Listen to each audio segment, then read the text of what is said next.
Hey y'all, hey! It's Dr. Richelle. Okay, so this is the second part of the four-part video that we're talking about functions of behavior. And so the first one we talked about attention as the function of the behavior. And as promised, the second one is talking about escape or avoidance. Now, when I talk about function of your son's behavior, I'm talking about the why behind what he's doing. And so trying to get to the root cause, because a lot of times we just treat the symptoms, meaning, we are looking at, okay, he's acting out, not looking at why he's acting out, but just dealing with the fact that he's acting out. So we might treat that with a plethora of different things. We might use spanking. I know people don't, there's a whole controversy about that, but some people still spank. So we might, use spanking. We might use time out. We might take things away. There's a myriad of ways that we treat the symptom. We just, okay, he's acting out and we got to do something about this because people at school, they keep calling me. I'm leaving my job. I'm frustrated. I can't do this. So we just treat the symptom. But we know that treating the symptom oftentimes doesn't eliminate the behavior. So what we need to do is figure out the function of the behavior. Why is the behavior occurring? So let's kind of dig into this. So there was a student that I was evaluating this many years ago, and there was something going on with him and the teacher didn't really care for him, and he could pick up on it. And so he didn't want to be in the classroom with the teacher, and she didn't want him in there either.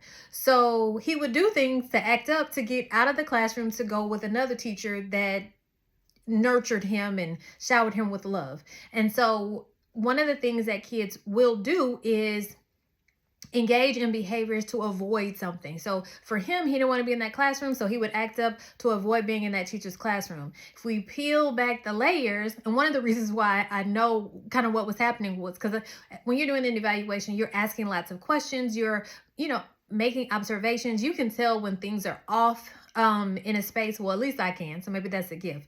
But you can tell when you go in a classroom and there's some tension between a student and a teacher. And this is not a knock on teachers, because it's just not, right? Been there, been in the classroom before. So this is not a knock on teachers.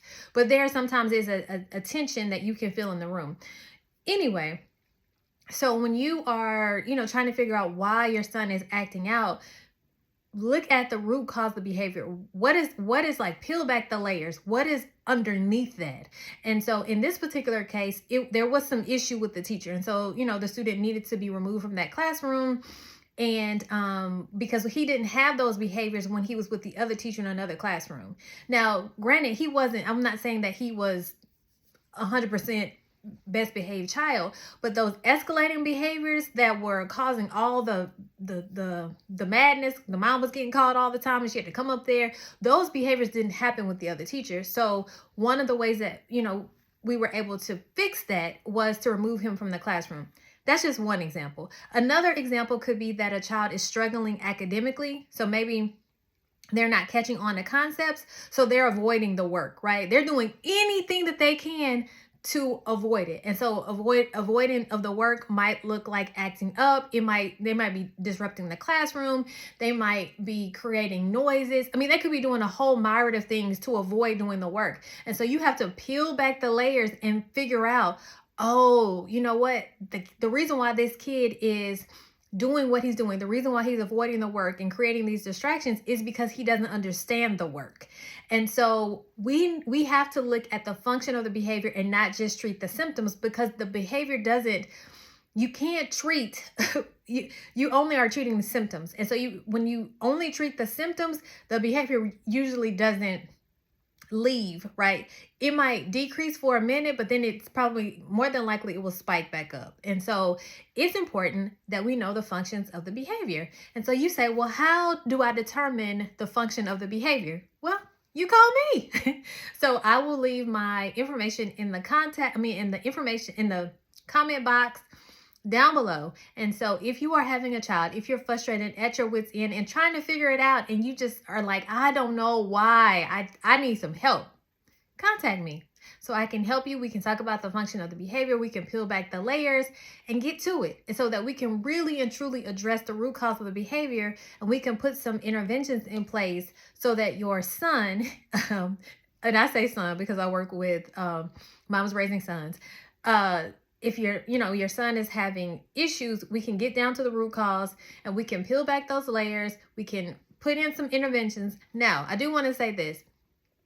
Behaviors don't change overnight. So even with my help, it's still going to take some time to see some behavior changes, unless it's something in the environment that is causing your son to avoidance.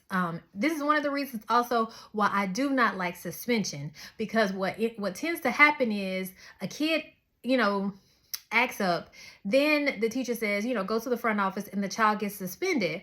Well, then you're going home, right? So what does that teach the child? Really nothing.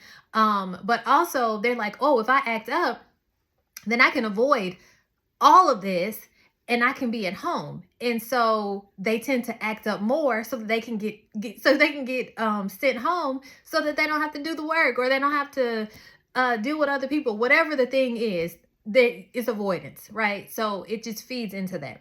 So again, if you are struggling as a mom and you're at your wit's end, you're frustrated, you're like, I don't know what else to do. Sometimes you have to zoom out to zoom in, and sometimes you have to bring people in to help you do that. And so that's what I'm here for. So I will drop my information down below, and yeah, let's see how we can solve this issue together.